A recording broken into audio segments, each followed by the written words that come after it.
ഓം ശാന്തി.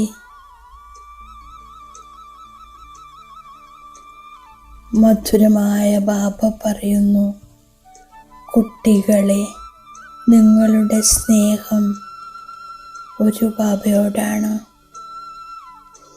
കാരണം ബാബയിൽ നിന്നും പരിധിയില്ലാത്ത സമ്പത്ത് ലഭിക്കുന്നു. നിങ്ങൾ സ്നേഹത്തോടെ പറയുന്നു, മേരാ ബാബ, എൻ്റെ ബാബ. സ്നേഹത്തോടെ എൻ്റെ ബാബ എന്ന് പറഞ്ഞ് ഞാൻ ബാബയുടെ സ്നേഹത്തിൽ സമാവേശമാകുന്നു. സ്നേഹത്തിൽ ലൗലീനമാകുന്നു. ഒരു സെക്കൻഡിൽ വ്യക്തഭാവത്തിൽ നിന്നും അകന്ന് അവ്യക്തഭാവം ധാരണ ചെയ്യുന്നു. ഹൃദയത്തിൽ നിന്നും സ്നേഹത്തോടെ അവ്യക്തമൂർത്ത് ബാബയെ ഓർമ്മിച്ച് ബാബയെ തൻ്റെ അരികിലേക്ക് വിളിക്കുന്നു. ഞാൻ അനുഭവം ചെയ്യുകയാണ്, എൻ്റെ ഓർമ്മ ബാബയുടെ അടുത്തെത്തിയപ്പോൾ തന്നെ സ്നേഹസാഗര ബാബ അവ്യക്ത ഫരിസ്ത സ്വരൂപത്തിൽ എൻ്റെ അരികിലേക്ക് വന്നിരിക്കുന്നു, എൻ്റെ സന്മുഖത്തിലിരിക്കുന്നു. നാലു ഭാഗത്തും ബാബയുടെ സ്നേഹത്തിൻ്റെ അലകൾ നിറഞ്ഞിരിക്കുന്നു. ഞാൻ ആത്മാ സ്നേഹത്തിൻ്റെ അലകളിൽ സമാവേശമാകുന്നു.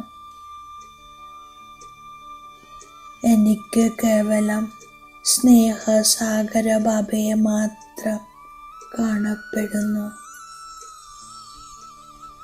ഞാൻ സ്നേഹത്തോടെ പറയുന്നു, മേരാ ബാബ, എൻ്റെ ബാബ. എനിക്ക് കേവലം ഒരു ബാബയോട് മാത്രം സ്നേഹം നിറഞ്ഞു തുളുമ്പുന്നു. ബാബയും എന്നോട് പറയുന്നു, എൻ്റെ പ്രിയ കുട്ടി, ബാപ്പ് ദാദാ എന്നെ തൻ്റെ ഭുജങ്ങളിൽ സമാവേശമാക്കുന്നു. ബാപ്പ് ദാദാ എനിക്ക് സ്മൃതിയുടെ തിലകം ചാർത്തി വരദാനം നൽകുന്നു. മാസ്റ്റർ സർവശക്തിവാൻ ഭവ. എന്നോട് പറയുന്നു, കുട്ടി, നീ പരമാത്മ സ്നേഹത്തിൻ്റെ അധികാരിയാണ്. ബാബയുടെ സർവശക്തികളും എനിക്ക് നൽകുന്നു. എന്നെ സ്വർഗത്തിൻ്റെ അധികാരിയാക്കുന്നു.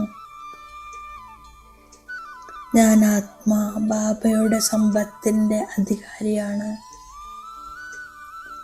ബാബയുടേത് എന്താണോ എല്ലാം എൻ്റേതുമായിരിക്കുന്നു.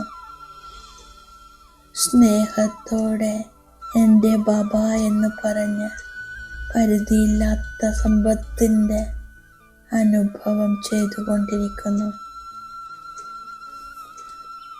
സ്വപരിവർത്തനത്തിൻ്റെ ഗതിയെ തീവ്രമാക്കി സംസ്കാര സ്വഭാവങ്ങളുടെ സമാപ്തി സമാരോഹം ആഘോഷിക്കുന്നു.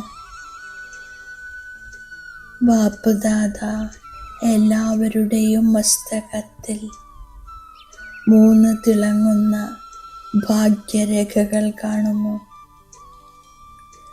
ഒന്ന് ബാപ്പ് ദാദയുടെ പാലനയുടെ രേഖ, രണ്ടാമത്തേത് പഠനത്തിൻ്റെ ഭാഗ്യം, മൂന്നാമത്തേത് സദ്ഗുരുവിൽ നിന്നുള്ള വരദാനത്തിൻ്റെ ഭാഗ്യം. മുഖത്തിൽ നിന്നും എൻ്റെ ബാബ എന്നാണ് വരുന്നത്. ഞാൻ ബാബയുടേതും ബാബ എൻ്റേതുമായിത്തീരുന്നു. ഈ പരമാത്മ സ്നേഹം ഇപ്പോൾ ഈ ഒരു ജന്മത്തിൽ മാത്രം ലഭിക്കുന്നു. എന്നാൽ ഇപ്പോൾ സമയമനുസരിച്ച് സ്വപരിവർത്തനം ആവശ്യമാണ്.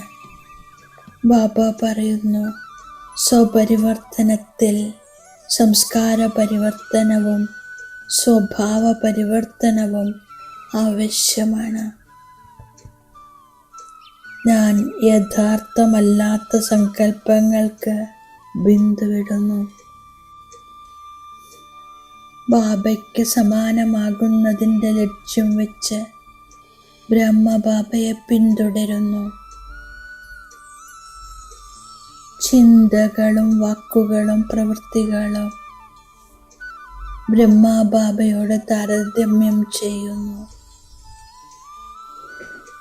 ബ്രഹ്മബാബ ശരീരവും മനസ്സും ധനവും ബാബയുടെ സേവനത്തിനായി സമർപ്പിച്ചു. ശരീരബോധം അല്ലെങ്കിൽ ദേഹാഭിമാനം സമാപ്തമാകുന്നു. സ്വഭാവ സംസ്കാരത്തിൻ്റെ പരിവർത്തനത്തിലൂടെ ബാബയുടെ പ്രത്യക്ഷതയുണ്ടാകും. എല്ലാവരുടെയും കാതുകളിൽ ഈ ശബ്ദമുണ്ടാകണം. ഭഗവാൻ വന്നിരിക്കുന്നു. സ്വഭാവ സംസ്കാരത്തിൻ്റെ പരിവർത്തനമാക്കുന്നതിന് ചാർട്ടിൽ ശുഭഭാവനയിലും ശുഭകാമനയിലും പ്രത്യേകം ശ്രദ്ധ വയ്ക്കുന്നു. അമൃതവേളയിൽ ഓരോ ആത്മാവിനെയും പ്രതി ശുഭഭാവനയും ശുഭകാമനയും വയ്ക്കുന്നു. അപ്പോൾ പരിവർത്തനം ചെയ്യണമെന്ന് വെച്ച് സങ്കല്പം പൂർത്തിയാക്കാൻ കഴിയും. ഞാൻ സാധാരണ പുരുഷാർത്ഥത്തെ തീവ്രമാക്കി സ്വയം പരിവർത്തനം ചെയ്യുന്നു. ബാബ പറയുന്നു, തീവ്ര പുരുഷാർത്ഥം ചെയ്യുന്നവർ ലാസ്റ്റ് സോ ഫാസ്റ്റായി ഫാസ്റ്റിനെ ഫസ്റ്റാക്കുന്നു. ബാബയെ പ്രത്യക്ഷമാക്കാനുള്ള ദൃഢസങ്കല്പം ചെയ്യുന്നു. പിതാവ് കുട്ടികളെ ലോകത്തിന് മുന്നിൽ പ്രത്യക്ഷമാക്കി. ഇപ്പോൾ കുട്ടികളുടെ ജോലിയാണ്. ഭഗവാൻ വന്നിരിക്കുന്നു. ഈ ശബ്ദം ഓരോരുത്തരിലും എത്തണമെന്ന്. ഞാൻ ബാപ്ദാദയുടെ വരദാനത്തിൻ്റെ സ്വരൂപമാകുന്നു. സമ്പൂർണ്ണ സമർപ്പണത്തിൻ്റെ വിധിയിലൂടെ സ്വന്തമാണെന്ന അധികാരം സമാപ്തമാക്കുന്ന തുല്യ പങ്കാളിയാകുന്നു.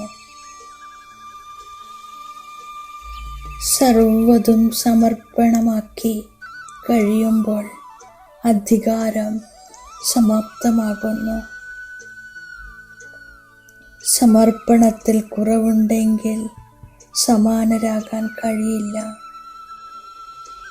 കൂടെ ഇരിക്കുകയും കൂടെ പറക്കുകയും ചെയ്യുന്നതിനായി വേഗത്തിൽ സമാനരാക്കണം. സമയവും ശ്വാസവും സങ്കല്പവും സഫലമാക്കുന്നതാണ് സഫലതയുടെ അടിസ്ഥാനം. ഓം ശാന്തി.